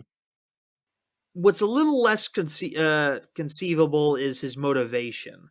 It is revealed in this scene in a flashback that Axel is the son of one of the mine owners who had been killed, which I guess buries a lot of trauma about Valentine's Day in him. So I guess him having this event over Valentine's Day kind of triggered him. But also there seems to be an angle of misogyny. And he doesn't I guess there's also like he doesn't really start killing men until Sarah starts like seeing other people. I guess with the exception of maybe Hal, but that was more of a convenience thing. So I guess there's like a maybe a thing where his anger is redirected from Hal at women, but still, or like from women toward men after TJ kind of goes after his girl, but I don't know. Oh no, I also bring up the fact that he murdered like really desperately outside of his MO when he killed Mabel. Like for the most part, I I think. guess I also think that I think in the kill count, I think the ratio of men to women was a little over like 80-20. I could be wrong about the actual numbers there, but I don't know if it's like he's like an opportunity killer, if he has a specific target ammo. Also, I don't like the fact that like he's killing people because you think if he's killing people that he wants dead, then the first one he would kill would be Axel, who's trying to actively get back with his girlfriend. Like you'd think he'd go out of his way to him down, like he hunted down Mabel in the at the diner. So, or not the diner, the laundromat. And I'd also like to maybe point out that because like Mabel was part of the committee that was trying to like really heavily push for this dance, that he was trying to kill her to stop the dance from happening or something like that. Like I don't fully get what the motive is here. And it's a also, matter of motivation. Like why? uh, Yeah, like why is he literally doing this? mhm. Because that's the part that doesn't entirely make sense. He doesn't have a consistent like motivation. Like does he just want to get like punish people for celebrating Valentine's Day? Maybe. but it's not terribly. It's kind of weak. This is sort of meant to capitalize on the trend of like horror movies set around holidays, like Black Christmas, Friday the 13th, Halloween, Silent Night, Deadly Night, all these. But it's so that's a bit of it, but it doesn't really like hold up as like a believable actual motivation. Yeah, and also I was gonna bring up like under like the other end of the motivation that like oh he's killing people because like he feels really bad that his father ended up dying on like Valentine's Day. Like that doesn't hold up for me either because like I think No, it's where their big problem here is when they're trying to just like close out this movie, the movie kind of starts falling apart. And that's kind of the biggest issue. Like I would almost believe that it's Harry Warden's ghost rather than like somebody trying to copycat kill for the purpose of it. Also, in the 2009 version, so as you were saying earlier about the misogyny end of things, like this guy's got a girlfriend. Like he's in what I would consider like a fairly decent relationship at the start of this movie. They're going steady, whatever. Maybe they live together. I don't know. I don't know the semantics of this relationship or the small town at this point anymore because apparently all these young adults just like live with their parents or something like that and don't own or rent or live outside of I don't know how they live. Anyways, but as I was saying, like the whole misogyny angle really doesn't work for me, especially in the 2009 film where Axel and Sarah are actually married with a child. And Axel's actually has a side piece in that movie where he knocks up one of the waitresses at a local diner and then is having an affair with them. Like if it's like this broken heart angle that they're trying to go for, it doesn't really work out either. So I don't know where they're trying to go with it, and I feel like they don't even know where they're trying to go with it. And I don't know if like the 2009 remake exactly like clarifies any of these glaring issues up. Although I didn't actually sit down and watch the 2009 version, I only watched like a recap on it. So if it does add to like the mythos around this story, I'm not 100% sure about it. So yeah, it's the one thing that really, if they could have tied that together, it would have made this like a really great movie. But I mean, it's still really the good, but this one the aspect way doesn't that, really click that for I me. look at it is it's like a horror movie. Did the Black Christmas ever actually like truly justify the killings of the people throughout the movie by the end of it? No, And but like no, but he had the guy from that had a bit more of a basic motivation. He was just like a your crazy guy. standard serial killer. They weren't Yeah, trying to exactly. make it anything interesting. Like he was killing a lot of people in the same MO. This guy's killing just like anyone, which doesn't literally make sense. Except in the one where he just wants to like punish people for celebrating Thanksgiving, which isn't like a really interesting motivation. Valentine's Day. You said Thanksgiving. Has that been done yet? Serial killer killing people on Thanksgiving? Probably, Okay. I thought we probably, should capitalize yeah, on it before anything. Or somebody steals the yeah. idea I from think us. it's happened. Okay. But TJ and Axel have their final fight. It ends in a collapse of this room where TJ and Sarah end up getting away. They find the chief of police outside, and he's just like, "It's not Harry, it's actually Axel." And the chief of police is just like, "Yeah, I know. The psych ward got back to me and said that Harry died 5 years ago. So I don't know how he figured out it was Axel. Actually, it just like, but he figured out it wasn't Harry. But they end up finding the guys go into the room to go check on what happened in there, or the posse goes into the room to go find out what happens in there. They find Axel's hand in there, and they go like, "Oh yeah, he's alive! He's alive!" and they Sarah goes back in there to go check on what happened and finds Axel sort of like running off down the tunnel. He's lost his arm in the mine collapse, but he's gone and just like, oh yeah, I'm gonna see you all in hell. I'm gonna kill y'all. See you in hell, Harry Warden. And then starts laughing. And then we get like a pretty neat musical sting to a song called "The Ballad of Harry Warden," sung by what's his name, Scott McDermott, John McDermott. John McDermott. He's famous for one of the better, yeah, John McDermott. He's famous for one of the more popular covers of Danny Boy. Sorry. So yeah, he does a pretty neat musical number at the end of this. Yeah, and that's the end of the movie. I don't know. He's pretty sinister at the end. I just don't buy his motivation. Yeah. All things considered, like I really wouldn't, I don't know, call that like Yeah. sinister. Like he's definitely deranged by the end of it. Like at least I bought Oh yeah. that bit that he's like showboating to cut his arm off. And I think one of the last lines he asked Sarah to be his Valentine's, and it's like, yeah, she probably would have been your Valentine's if you didn't go on a crazy fucking murderous rampage in the last like 48 hours. So I don't know. Like maybe don't do that and like just live a happy, loving relationship by the end of the movie. So I don't know. There's no Whatever. sequel to this, right? Oh, probably it's 1980s. Like, and this money made a fair amount of money, like off of it. A fairly half decent budget, but It made okay, but I don't think it ever made a. No, well, I don't think there's a sequel. I think it's just a remake.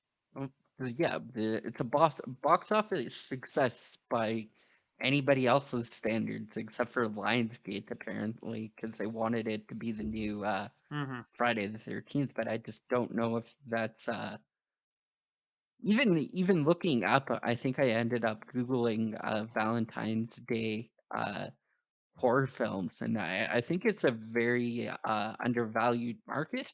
Um, I think there's a handful of them, but they didn't look as promising as this one.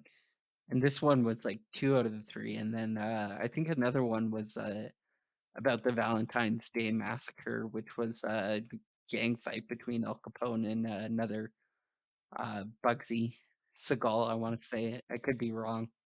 No, St. Valentine's Day Massacre is Al Capone tricked a bunch of police officers into a room and splattered them across a wall.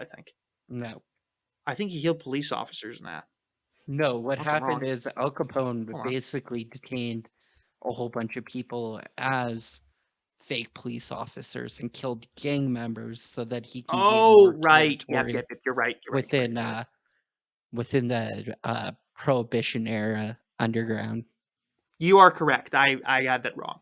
Yeah, the only reason I know this is because I grew up in Moose Jaw, and there's a big whole tunnels debate on whether or not Al Capone was actually in Moose Jaw during the Prohibition, smuggling alcohol from Canada into the United States.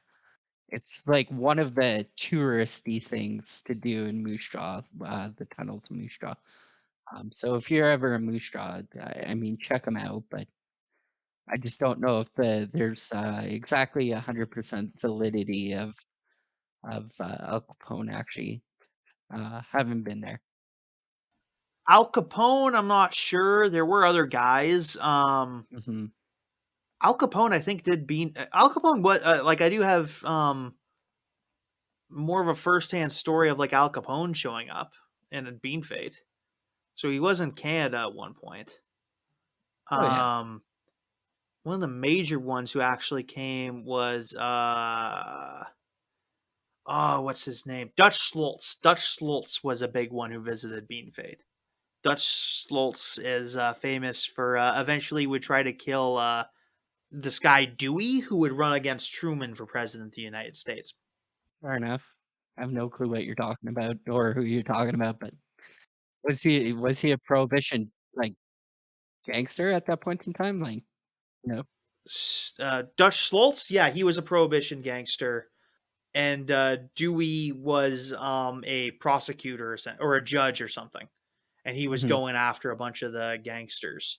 but he was too high profile, and they didn't want to, and so that killing didn't end up going through. And ended up Yeah. that Dutch Schultz ended up on the bad end of that. Anyway, that is My Bloody Valentine. I don't know what we're doing next for the podcast, but we do have something neat coming up. Maybe later this week, maybe next week. We don't know the time for sure, but we're going to be doing a stream of some sort. We're going to be doing a little side project we've got called like the Poly Sci-Fi Show, which stands for Political Science Fiction, where we use science fiction stuff to talk about the facts behind real politics. To do like a political science thing. It's a project we've had for a while, and we're gonna do a little thing on the real politics around the Galactic Republic from Star Wars, which is something I've been looking forward to for a while. That's because it's supposed to be pretty fun. It'll be pretty fun. Keep an eye out on the Facebook for more details on that. Yeah, but we'll get some more details on that for so keep an eye on the Facebook. We'll get that. We'll maybe do like a trailer on this channel or whatever. Mhm. And get that set up. But anyway, this has been a while. See you guys later.